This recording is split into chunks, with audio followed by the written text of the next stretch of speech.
आप सभी को जय मसीह की द बाइबल पोर्शन में आपका स्वागत है।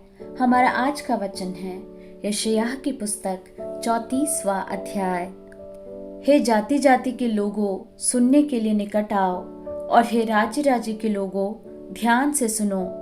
पृथ्वी भी और जो कुछ उसमें है, जगत और जो कुछ उसमें उत्पन्न होता है, सब सुनो। यहोवा सब जातियों पर क्रोध कर रहा है और उनकी सारी सेना पर उसकी जलजलाहट भड़की हुई है।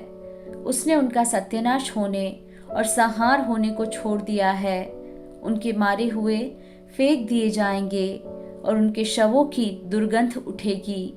उनके लहू से पहाड़ गल जाएंगे। आकाश के सारे गण जाते रहेंगे और आकाश कागज के समान लपेटा जाएगा। जैसे दाखलता या अंजीर के वृक्ष के पत्ते मुरझा कर गिर जाते हैं, वैसे ही उसके सारे गण धुंधले होकर जाते रहेंगे। क्योंकि मेरी तलवार आकाश में पीकर तृप्त हुई है। देखो, वह न्याय करने को एदोम पर और जिन पर मेरा शाप है उन पर पड़ेगी। यहोवा की तलवार लहू से भर गई है। वह चर्बी से और भेड़ों के बच्चों और बकरों के लहू से और मेढ़ों के गुर्दों की चर्बी से तृप्त हुई है। क्योंकि बोस्रा नगर में यहोवा का एक यज्ञ और एदोम देश में बड़ा संहार हुआ है।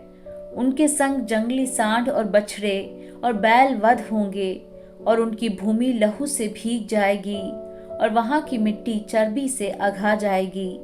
क्योंकि पलटा लेने को यहोवा का एक दिन और सिय्योन का मुकदमा चुकाने का एक वर्ष नियुक्त है। और एदोम की नदियां राल में और उसकी मिट्टी गंधक में बदल जाएगी। उसकी भूमि जलती हुई राल बन जाएगी। वह रात दिन न बुझेगी। उसका धुआं सदैव उठता रहेगा। युग युग वह उजाड़ पड़ा रहेगा। कोई उसमें से होकर कभी न चलेगा। उसमें धनेश पक्षी और साही पाए जाएंगे और वह उल्लू और कौवे का बसेरा होगा।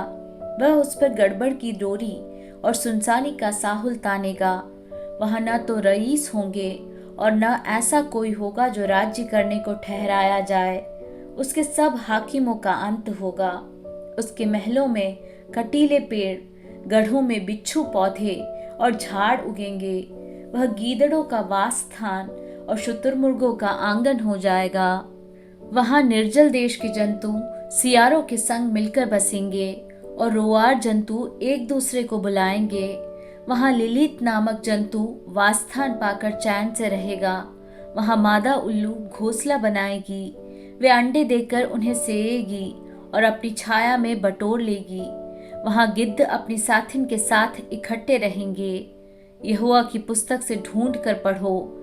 इनमें से एक भी बात बिना पूरा हुए न रहेगी। कोई बिना जोड़ा न रहेगा, क्योंकि मैंने अपने मुंह से यह आज्ञा दी है और उसी की आत्मा ने उन्हें इकट्ठा किया है। उसी ने उनके लिए चिट्ठी डाली। उसी ने अपने हाथ से डोरी डालकर उस देश को उनके लिए बांट दिया है। वह सर्वदा उनका ही बना रहेगा और वे पीढ़ी से पीढ़ी तक उसमें बसे रहेंगे।